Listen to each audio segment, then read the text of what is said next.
नमस्कार. मी प्रवीण घाडिगावकर, मुख्याध्यापक जनता विद्यामंदिर त्र्यंबक.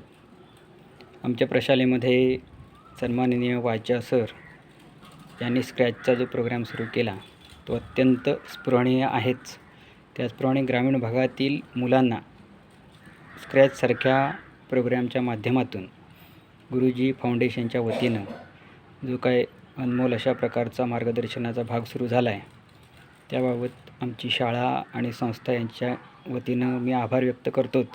त्याचप्रमाणे त्यांचं जे वाखाणण्याजोगं सहकार्य आपल्याला लाभतं आहे त्याबाबतीतही मी त्यांना पुनश्च धन्यवाद देतो. त्याचप्रमाणे गुरुजी फाउंडेशनचे यापुढे जे काही उपक्रम असतील त्या उपक्रमामध्ये आमची प्रशाला निश्चितपणाने मनापासून सहभागी होईल असा आशावाद व्यक्त करतो आणि या ठिकाणी थांबतो. धन्यवाद.